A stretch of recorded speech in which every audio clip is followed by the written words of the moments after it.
Janvier. Pour beaucoup, c'est juste le début de l'année. Pour moi, c'était synonyme de changement de vie.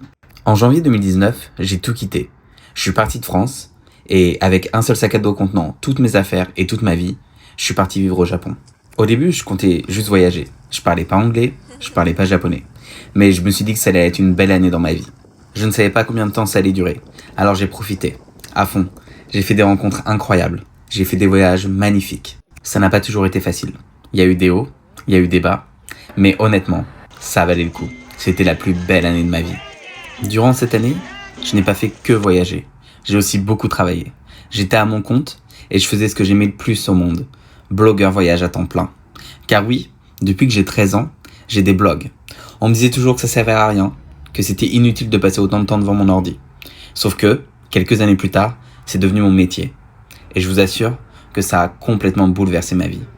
Qui aurait cru que le petit gamin de 13 ans qui écrivait dans sa chambre des articles de blog allait pouvoir en vivre et voyager partout? Eh bien, je n'y aurais pas cru perso. Durant 14 mois, j'ai traversé l'Asie. Évidemment, j'habitais au Japon, alors j'y revenais tout le temps. Mais entre-temps, je suis allé en Corée, je suis allé en Thaïlande, je suis allé en Malaisie, je suis allé à Singapour. Bref, j'ai fait des voyages vraiment magnifiques. En rentrant en France, ce n'était pas du tout le meilleur timing. En effet, il y a eu une pandémie mondiale. Mais bon, on va pas refaire l'histoire. Qui dit blogueur voyage durant le Covid, dit évidemment quelques problèmes. En effet, mes revenus dépendaient de l'affiliation. À chaque fois que quelqu'un réservait un hôtel, une activité, je touchais une commission. Et là, forcément, qui dit frontières fermées, dit terminer les commissions. Je suis rentré en France et j'ai commencé un nouveau job, mais ça m'a pas plu du tout. Et sur mon chemin, j'ai rencontré une boîte japonaise pour qui je travaillais en freelance depuis la France.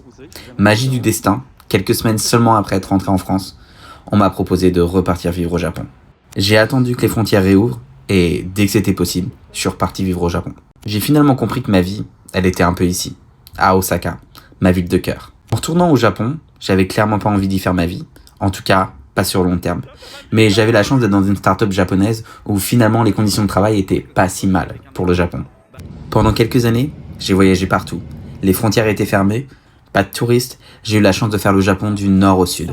Et ça, c'était vraiment extraordinaire. Je travaillais et j'avais surtout du télétravail illimité. Oui, au Japon, encore, c'est pas quelque chose d'hyper commun. Alors, j'étais tout le temps aux quatre coins du pays et je dois bien avouer que ça m'a remotivé à fond à réécrire sur mes blogs. Alors j'ai repris l'écriture et j'en ai profité à fond. Malheureusement, il y a les réseaux et il y a la réalité. Et la réalité, elle était un petit peu différente. Un jour, je me suis réveillé, énorme douleur à l'estomac, et j'ai pas réalisé tout de suite que je commençais à avoir des problèmes de santé. Et oui, je travaillais beaucoup trop et j'ai fait ce qu'on appelle un burn-out. Je m'y attendais pas vraiment parce que j'avais l'impression de vivre une vie de rêve, et sauf que le problème, ça a commencé à peser beaucoup sur ma santé. Alors oui, j'étais au Japon, le rêve de beaucoup, c'est sûr. J'adore ce pays, probablement l'un des meilleurs pays du monde pour voyager. Mais moi, mon objectif, c'était Taïwan. Alors, pourquoi Taïwan? Je sais, c'est une question qui revient beaucoup. Je peux pas vraiment l'expliquer. Il y a quelques années, j'étais parti à Taïwan en voyage. Et je ne sais pas pourquoi, je suis un peu tombé sous le charme de ce pays. J'ai eu ce sentiment étrange, celui que de toute façon, c'est pas grave, dans le futur, j'y vivrai. Alors j'ai commencé à regarder pour les nouvelles opportunités. Malheureusement, pandémie oblige, les frontières de Taïwan étaient fermées. Et même après l'obtention d'un job, j'ai dû attendre plusieurs mois au Japon avant de pouvoir avoir un visa de travail et déménager à Taïwan.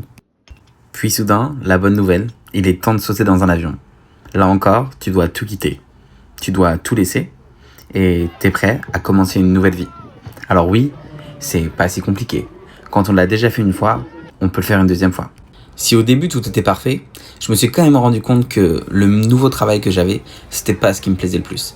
Alors bon, tant pis. Je me suis dit que j'allais rester peut-être 1 an ou 2 et que j'allais commencer à regarder pour d'autres entreprises. J'ai attendu et la bonne opportunité s'est enfin présentée à moi.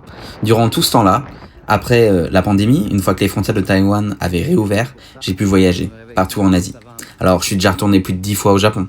Je suis allé à Bali, en Malaisie, à Singapour, plein de fois en Corée, aux Philippines.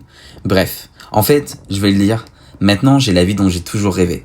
Un métier que j'adore, un nouveau travail, depuis maintenant 1 an et demi, et une vie qui est juste incroyable. Je prends du temps pour moi, et j'estime que ça c'est très important. J'ai beaucoup appris, je me laisserai plus faire, je me laisserai plus marcher dessus, et je ferai tout pour plus jamais faire de burn-out. Mon seul petit regret, je rentre pas souvent en France. Une fois tous les 3 ans, une fois tous les 4 ans. Ceci dit, j'ai eu un petit électrochoc. En effet, quand on perd ses proches et qu'on est à l'autre bout du monde, on réalise à quel point ils sont importants pour nous. Alors oui, je travaille dur pour avoir tout ce que j'ai, et je pense que je l'ai pas volé. Parfois, c'est aussi très bien de le réaliser. Mais malgré tout, être loin de ses proches, c'est pas facile. Alors j'ai pris la décision de rentrer plus souvent, de profiter un peu plus, et de faire en sorte de ne jamais rien regretter. J'entame ma 8e année, et oui, si on m'avait dit ça, je ne sais pas si j'y aurais vraiment cru. Et petit à petit, si on veut vraiment se construire une vie de rêve, c'est possible, mais c'est pas tous les jours facile. Et sur les réseaux sociaux, on montre que la réussite. On montre jamais quand on se casse la gueule, malheureusement. Mais ça arrive aussi. Et oui, tout n'est pas si parfait et tout n'est pas si facile. Janvier pour moi, c'est signe de renouveau, c'est sûr, mais c'est aussi signe d'un changement de vie complet. Parce que il y a quelques années, si j'avais pas sauté dans un avion, en étant un peu fou et en mettant toute mon ancienne vie de côté, je ne serais probablement pas là où je suis aujourd'hui. Bref, je vous souhaite que 2026 soit une année formidable pour vous, comme 2019 a été pour moi.